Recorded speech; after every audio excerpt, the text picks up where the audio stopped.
S ನೋಡಿ, ಕುರ್ಚಿ ಕದನ ವಿಚಾರಕ್ಕೆ ಸಂಬಂಧಪಟ್ಟಂತೆ ಬಹಳಷ್ಟು ಚರ್ಚೆ ಆಗ್ತಾ ಇದೆ. ಈಗ ಮತ್ತೊಮ್ಮೆ ರಾಜ್ಯ ಕಾಂಗ್ರೆಸ್ನಲ್ಲಿ ಕುರ್ಚಿ ಕದನ ಚರ್ಚೆ ಅತಿ ಹೆಚ್ಚಾಗಿ ಆಗ್ತಾ ಇದೆ. ಹಾಗಾಗಿ ಇತ್ತ ಕಡೆ ಡಿಕೆ ಪರ ಶಾಸಕರು ಕೂಡ ಮೀಟಿಂಗ್ ಗಳನ್ನ ಮಾಡ್ತಿದ್ದಾರೆ, ಮತ್ತೊಂದು ಕಡೆ ಸಿದ್ದರಾಮಯ್ಯ ಪರ ಇರುವಂತಹ ಶಾಸಕರು ಕೂಡ ಮೀಟಿಂಗ್ ಗಳನ್ನ ಮಾಡ್ತಿದ್ದಾರೆ. ಅದರಲ್ಲೂ ಕೂಡ ಇಲ್ಲಿ ಡಿಕೆ ಟೀಮ್ನ ಡಿನ್ನರ್ ಪಾಲಿಟಿಕ್ಸ್ ಕೂಡ ಇಲ್ಲಿ ಸಿಕ್ಕಾಪಟ್ಟೆ ಜಾಸ್ತಿ ಆಗ್ತಾ ಇರುವಂತದ್ದು. ಡಿನ್ನರ್ ಮೀಟಿಂಗ್ ನಲ್ಲಿ ಪವರ್ ಶೇರಿಂಗ್ ಬಹಳಷ್ಟು ಚರ್ಚೆ ಆಗಿದೆ.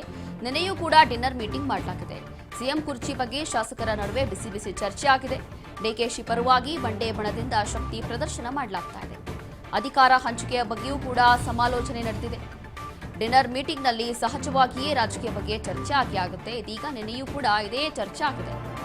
ಬಜೆಟ್ ರಾಜಕೀಯ ವರ್ತಮಾನ ಎಲ್ಲವೂ ಕೂಡ ಚರ್ಚೆ ಆಗಿದೆ. ಇಲ್ಲಿ ಸಿಎಂ ಆಗಬೇಕು ಅನ್ನೋದು ಡಿಸ್ಕಷನ್ ಆಗಿರೋದು ಸತ್ಯ. ಸಂದರ್ಭ ಬಂದ್ರೆ ದೆಹಲಿಗೆ ಹೋಗಬೇಕು ಅನ್ನೋದು ಕೂಡ ಸಿದ್ಧವಾಗಿದ್ದಾರೆ. ಕಾಂಗ್ರೆಸ್ ಶಾಸಕಿ ನಯನಾ ಮೋಟಮ್ಮ ಕೊಟ್ಟಿರುವಂತಹ ಸ್ಫೋಟಕ ಹೇಳಿಕೆ. ಮೀಟಿಂಗ್ನಲ್ಲಿ ಡಿಸಿಎಂ ಡಿಕೆ ಶಿವಕುಮಾರ್ ವಿಚಾರವಾಗಿ ಚರ್ಚೆ ಆಗಿದೆ. ಪವರ್ ಶೇರಿಂಗ್ ವಿಚಾರವೂ ಚರ್ಚೆ ಆಗಿದೆ. ಹಾಗಾಗಿ ಅವಶ್ಯಕತೆ ಬಿತ್ತು ಅಂದ್ರೆ ದೆಹಲಿಗೆ ಹೋಗಬೇಕಾಗತ್ತೆ. ಡಿಸ್ಕಷನ್ ಆಗಿರೋದಂತೂ ಸತ್ಯ.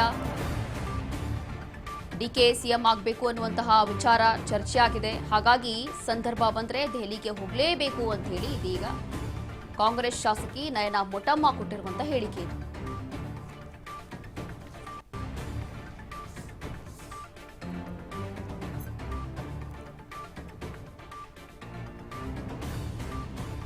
ಕುರ್ಚಿ ಕದನ ವಿಚಾರದಲ್ಲಿ ಈಗಾಗಲೇ ಡಿಕೆ ಪರ ಶಾಸಕರು ಕೂಡ ಮೀಟಿಂಗ್ ಮಾಡ್ತಿದ್ದಾರೆ, ಮತ್ತೊಂದು ಕಡೆ ಸಿದ್ದರಾಮಯ್ಯ ಪರ ಮೀಟಿಂಗ್ ಮಾಡ್ತಿದ್ದಾರೆ. ಅದಾದ ನಂತರ ನಿನ್ನೆಯೂ ಕೂಡ ದಿಢೀರಾಗಿ ಒಂದು ಡಿನ್ನರ್ ಮೀಟಿಂಗ್ ಆಗಿದೆ. ಈ ಡಿನ್ನರ್ ಮೀಟಿಂಗ್ ಅಲ್ಲೂ ಕೂಡ ಡಿಸಿಎಂ ಡಿಕೆ ಶಿವಕುಮಾರ್ ಪರವಾಗಿ ಬಹಳಷ್ಟು ಚರ್ಚೆ ಆಗಿದೆ ಅಂತ ಹೇಳಿ ಗೊತ್ತಾಗ್ತಾ ಇದೆ. ಅದರಲ್ಲೂ ಕೂಡ ನಿನ್ನೆ ಡಿಕೆ ಪರವಾಗಿ ಒಂದಷ್ಟು ಶಾಸಕರು ಯಾವಾಗ ಡಿನ್ನರ್ ಮೀಟಿಂಗ್ ಅನ್ನ ಮಾಡಿದ್ರು, ಅದಾದ ನಂತರ ಡಿಸಿಎಂ ಡಿಕೆ ಶಿವಕುಮಾರ್ ಪರವಾಗಿ ಹೈಕಮಾಂಡ್ ನಾಯಕರ ಹತ್ರ ಹೋಗಿ ಭೇಟಿ ಮಾಡ್ತೀವಿ, ವರಿಷ್ಠರ ಜೊತೆ ಭೇಟಿ ಮಾಡ್ತೀವಿ ಅಂತ ಹೇಳಿ ಮುಂದಾಗಿದ್ರು. ಹಾಗಾಗಿ ಈ ವಿಚಾರವಾಗಿ ಡಿಕೆ ಕೂಡ ರಿಯಾಕ್ಟ್ ಮಾಡಿದ್ರು.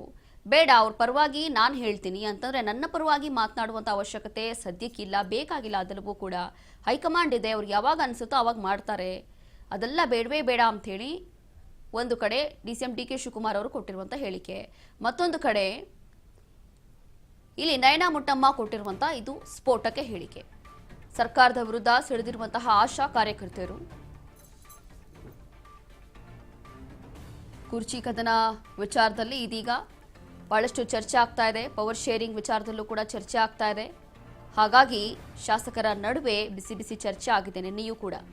ಈ ಒಂದು ಡಿನ್ನರ್ ಮೀಟಿಂಗ್ ಅದೆಷ್ಟು ಎಫೆಕ್ಟ್ ಆಗುತ್ತೆ ಅನ್ನೋಂಥದ್ದು ಗೊತ್ತಿಲ್ಲ. ಆದರೆ ಪದೇ ಪದೇ ಡಿನ್ನರ್ ಮೀಟಿಂಗ್ಗಳೇನೋ ಆಗ್ತಾ ಇದೆ. ಬ್ರೇಕ್ಫಾಸ್ಟ್ ಮೀಟಿಂಗ್ ಆಗುತ್ತೆ, ಡಿನ್ನರ್ ಮೀಟಿಂಗ್ ಆಗುತ್ತೆ. ಆದರೆ ಇದೆಲ್ಲವೂ ಕೂಡ ಎಷ್ಟು ಎಫೆಕ್ಟ್ ಆಗುತ್ತೆ ಅಥವಾ ಹೈಕಮಾಂಡ್ಗೆ ಮನವೊಲಿಸಲಿಕ್ಕೆ ಎಷ್ಟೆಲ್ಲ ಇದು ಕೆಲಸ ಮಾಡುತ್ತೆ ಅನ್ನುವಂಥದ್ದು ದೊಡ್ಡ ಪ್ರಶ್ನೆ. ಹಾಗಾಗಿ ನಿನ್ನೆಯೂ ಕೂಡ ಇಲ್ಲಿ ಮೀಟಿಂಗ್ ಆಗಿದೆ ಅನ್ನುವಂಥದ್ದು ಗೊತ್ತಾಗ್ತಾ ಇದೆ. ನಯನಾ ಮೋಟಮ್ಮ ಅವರು ಕೊಟ್ಟಿರುವಂತಹ ಒಂದು ಹೇಳಿಕೆ ಮತ್ತಷ್ಟು ಸಂಚಲನವನ್ನ ಸೃಷ್ಟಿಸ್ತಾ ಇದೆ ರಾಜ್ಯ ರಾಜಕೀಯದಲ್ಲಿ. ಕಾರಣ ಇಲ್ಲಿ ಅವರೇ ಹೇಳಿರುವಂಥದ್ದು ಮೀಟಿಂಗ್ ಅಲ್ಲಿ ಡಿಕೆ ಪರವಾಗಿ ಚರ್ಚೆ ಆಗಿದೆ ಅಂತ ಹೇಳಿ ನಯನಾ ಮೋಟಮ್ಮ ಕೊಟ್ಟಿರುವಂತಹ ಹೇಳಿಕೆ ಇದು. ಹಾಗಾಗಿ ಕುರ್ಚಿ ಕದನದ ವಿಚಾರದಲ್ಲಿ ಡಿಸಿಎಂ ಡಿಕೆ ಶಿವಕುಮಾರ್ ಅವರನ್ನು ಕೂಡ ಸಿಎಂ ಮಾಡಬೇಕು ಅಂತ ಹೇಳಿ ಚರ್ಚೆ ಆಗಿದೆ ಅಂತ ಹೇಳ್ತಿದ್ದಾರೆ. ಅವಶ್ಯಕತೆ ಸಂದರ್ಭ ಬಂತು ಅಂತಂದ್ರೆ ಇಲ್ಲಿ ಹೈಕಮಾಂಡ್ ನಾಯಕರ ಜೊತೆ ಚರ್ಚೆ ಮಾಡಬೇಕಾಗತ್ತೆ, ದೆಹಲಿಗೆ ಹೋಗಬೇಕಾಗತ್ತೆ ಅಂತ ಹೇಳಿ ಹೇಳಿರುವಂಥದ್ದು ನಯನಾ ಮೋಟಮ್ಮ ಅವರು. ಹಾಗಾಗಿ ಒಂದು ಕಡೆ ಕುರ್ಚಿ ಕದನ, ಮತ್ತೊಂದು ಕಡೆ ಡಿಕೆ ಟೀಮ್ನಲ್ಲಿ ಡಿನ್ನರ್ ಪಾಲಿಟಿಕ್ಸ್ ಕೂಡ ಆರಂಭ ಆಗೋಗಿದೆ.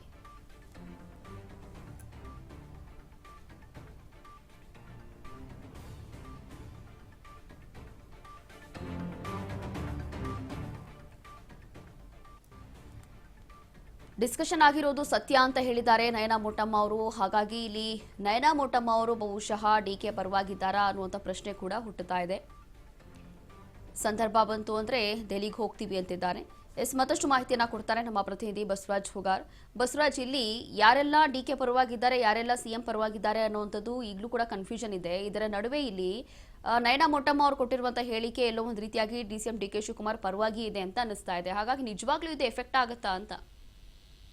ರೋಶಿನಿ, ನಿನ್ನೆ ಶಾಸಕ ಬಾಲಕೃಷ್ಣ ಅವರ ಏನು ಜನ್ಮದಿನ ಒಂದು ಆಚರಿಸುವಂತಹ ನೆಪದಲ್ಲಿ ಒಂದ್ ಕಡೆ ಡಿನ್ನರ್ ಸಭೆಯನ್ನು ಕೂಡ ನಿನ್ನೆ ಒಂದು 30ಕ್ಕೂ ಹೆಚ್ಚು ಶಾಸಕರು ಕೂಡ ಸಭೆಯನ್ನು ಕೂಡ ಮಾಡಿರ್ತಕ್ಕಂಥದ್ದು. ಆ ಸಭೆಯಲ್ಲಿ ಭಾಗಿಯಾಗಿರ್ತಕ್ಕಂಥ ನಯನಾ ಮೋಟಮ್ಮ ಅವರ ಒಂದು ಹೇಳಿಕೆ ಕೂಡ ಸಾಕಷ್ಟು ಚರ್ಚೆಗೆ ಇದೀಗ ಗ್ರಾಸವಾಗ್ತಾ ಇದೆ. ನಿನ್ನೆ ಹುಟ್ಟುಹಬ್ಬಕ್ಕೆ ನಾವೆಲ್ಲರೂ ಕೂಡ ಸೇರಿದ್ವಿ. ಅದರ ಬಿಟ್ರೆ ಒಂದು ಕ್ಯಾಶುವಲ್ ಆಗಿ ಒಂದಿಷ್ಟು ರಾಜಕೀಯವಾಗಿ ಕೂಡ ಚರ್ಚೆ ಆಗಿದೆ ಅನ್ನುವಂಥದ್ದನ್ನು ಕೂಡ ನಯನಾ ಮೋಟಮ್ ಅವ್ರು ಹೇಳಿರ್ತಕ್ಕಂಥದ್ದು. ಅದರ ಜೊತೆಗೆ DCM DK ಶಿವಕುಮಾರ್ ಅವರ ಪರವಾಗಿ ಕೂಡ ಇವತ್ತಿನ ಒಂದು ಹೇಳಿಕೆ ನೋಡ್ತಾ ಹೋದ್ರೆ ಅವರ ಪರ ಬ್ಯಾಟಿಂಗ್ ಬೀಸಿದಂತೆ ಕೂಡ ಕಾಣ್ತಾ ಇದ್ದು, ಈ ಬಗ್ಗೆ ಕೂಡ ಒಂದು ಗೊಂದಲ ಇದೆ, ಅದನ್ನ ಗೊಂದಲವನ್ನ ಹೈಕಮಾಂಡ್ ನಾಯಕರು ಒಂದು ಗೊಂದಲವನ್ನ ಸರಿಪಡಿಸಬೇಕು, ಇಲ್ಲ ಅಂತಂದ್ರೆ ಏನು ದೆಹಲಿಗೆ ಹೋಗೋದಾದ್ರೆ ಅಲ್ಲಿಗೂ ಕೂಡ ಹೋಗ್ತೇವೆ ಅನ್ನುವಂಥದ್ದನ್ನು ಕೂಡ ನಯನಾ ಮೋಟಮ್ ಅವ್ರು ಹೇಳಿರ್ತಕ್ಕಂಥದ್ದು. ಪ್ರಮುಖವಾಗಿ ನಿನ್ನೆ ಸೇರಿರ್ತಕ್ಕಂತ ಒಂದು ಸಭೆಯಲ್ಲಿ ಈ ಒಂದು CM ವಿಚಾರಕ್ಕೆ ಸಂಬಂಧಪಟ್ಟಂತೆ ಕೂಡ ಚರ್ಚೆ ಆಗಿದೆ ಅನ್ನುವಂಥದ್ದು ಸ್ವತಃ ನಯನಾ ಮೋಟಮ್ ಅವ್ರ ಹೇಳಿಕೆ ಎಂದು ಕೂಡ ಒಂದಿಷ್ಟು ಗೊತ್ತಾಗ್ತಾ ಇದೆ.